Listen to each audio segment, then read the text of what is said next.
নগদ টাকা ইনকাম করা ছাড়া গরু পালন করা কতটা কষ্ট হচ্ছে আমি ছাড়া আর কেউ জানে না। আমার গরুগুলোর দিকে তাকাইলে আসলে আমার অনেক কষ্ট হয়।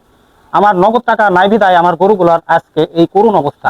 নগদ টাকা থাকলে আমি এই গরুগুলাকে কিন্তু ভুসি খাওয়াইতে পারতাম, দানাদার খাবারটা খাওয়াইতে পারতাম, শুধুমাত্র খেয়ার এবং কাঁচা ঘাস। কাঁচা ঘাসও দিতে পারতেছি না, বেশ কিছুদিন যাবত বৃষ্টির জন্য ঘাস কাটতে পারি না, শুধু খড় আর ঋণ দাঁড় করে হলেও কিছু ভুসি আনছিলাম, কুড়ার সাথে মিশিয়ে কিছুটা খাওয়াইছি। কিন্তু বর্তমানে এতটাই অভাব চলতেছে যার কারণে আমার গরুগুলার কিন্তু সেই অভাবের ইতে পড়ে গেছে।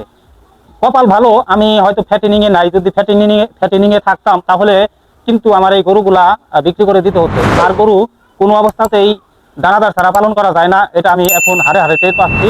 যারা গরু পালন করতে চাচ্ছেন, নগদ টাকা ইনকাম নাই, তারা কিছুটা হলেও ধৈর্য ধরুন। যখন আপনার দৈনিক ইনকামের ব্যবস্থা হবে সেদিন থেকে গরু পালন করা শুরু করুন।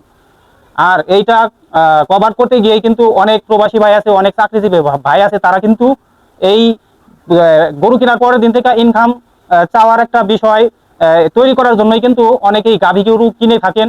এখান থেকেই সরে আসতে হবে, আপনাকে ধৈর্য ধরতে হবে। যেমন আমি দাঁতে দাঁত কামড়ে পড়ে আছি আমার ছাগল গরু নিয়ে, গরুগুলা নিয়ে অনেক কষ্ট। ধৈর্যটাই এখন আমার মেইন সম্পদ, ধৈর্য ধরেই আছি। গরুগুলো দেখলে হয়তো অনেকেই বলবেন যে আমি ইউটিউবে ভিডিও করি, কিন্তু আমার গরুগুলার চেহারা একদমই বাজে। আসলে এরকম বাজে চেহারা ছিল না, দুর্ভিক্ষর কারণেই কিন্তু এই অবস্থাটা তৈরি হয়েছে। আমি কন্টিনিউ কিন্তু ভুসি খাওয়াইতে পারতেছি না, দানাদার খাওয়াইতে পারতেছি না। এটার মেন কারণ হচ্ছে আমার যে ইনকাম ছিল বেকু বা স্কেভেটার চালানোর যে একটা অপশন ছিল, সেই অপশনটা পুরো মোটামুটি বন্ধ হয়ে গেছে। ওইটা চালু হলেই কিন্তু আমার এই অবস্থাটা থাকবে না। মানে গরু পালন করতে গেলে সাইড ইনকাম না থাকলে যে কত একটা অবস্থা খারাপ থাকে। যেমন গরু মানুষ দুটারই, যারা খামার করতে চাচ্ছেন অবশ্যই খামার করার আগে দৈনিক একটা ইনকামের ব্যবস্থা করে নিয়ে করবেন, তা না হলে কিন্তু সম্ভব না। যে কোনো অপশনেই কিন্তু আপনার টাকা লাগবেই, টাকা ছাড়া কোনো দ্বিতীয় কোনো সাবজেক্টই নাই। টাকা থাকলেই কিন্তু সবকিছুই সম্ভব। এই টাকাটা আগে ইনকাম করে নিয়েই যে কোনো বিষয়ে হাত দিতে হবে। ইউটিউবিং করতে গেলেও কিন্তু এখানে আপনার খালি খালি হবে না, টাকা লাগবে।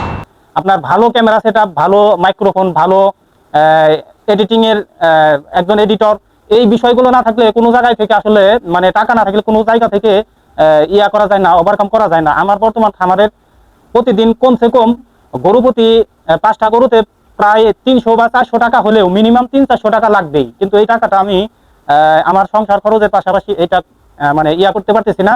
সকলের কাছে দোয়া চাচ্ছি যে আপনারা সকলেই যারা আমার ভিডিও দেখেন, প্লিজ আপনারা একটু দোয়া করবেন, আপনারা একটু সাপোর্ট করবেন।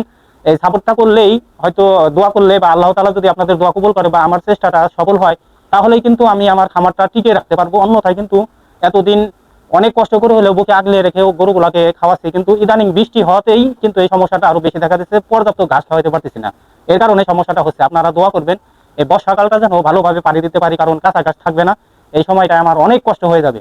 এই জন্য ভিডিওটা করলাম, আমার কষ্টের বিষয়টা আপনাদেরকে জানাইলাম। আর পাশাপাশি আপনাদেরকেও একটা অ্যাওয়ারনেস, মানে আপনাদেরকে একটা সতর্কবার্তা দিলাম যে আপনাদের ইনকামের ব্যবস্থা যতটা আছে, ধরেন দৈনিক 500 টাকা, আপনি সেখান থেকে সংসার খরচ করে যদি 100 টাকা বাঁচে, তাহলে একটা গরুর জন্য একটা গরু পালতে পারবেন। অনেক গরু পালতে গেলে অনেক খরচ। আপনার আপনার ইনকামের অ্যাবিলিটি বুঝে আপনি গরু লালন পালন করবেন। এইখান থেকে ইনকাম পাওয়ার আশা করবেন না শুরুতেই।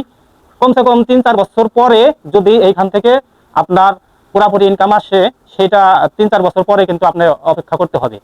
অতএব গরু পালনের পাশাপাশি অবশ্যই আপনাকে হার্ড পরিশ্রম করে টাকা ইনকাম করে তারপরে এখানে আপনার ইনভেস্ট করতে হবে, তারপরে এখান থেকে আপনি সফলতা পাবেন। কিন্তু ঋণ ধার করে আপনার জমানো অনেক টাকা থাকতে পারে, এবং ঋণ ধার করে জমানো টাকা দিয়ে গাভী গরু কিনে খামার করতে যাবেন না, তাহলে কিন্তু বাস খাবেন। এই নিয়ে অনেক আমার ভিডিও আছে, অনেক এই ভিডিও করে যাচ্ছি। সকলেই ভালো থাকবেন। ছোট্ট একটা ভিডিও ভালো লাগলে অবশ্যই একটা লাইক দেবেন, চ্যানেলটি সাবস্ক্রাইব করে পাশে থাকবেন। ধন্যবাদ সকলকে। আসসালামু আলাইকুম।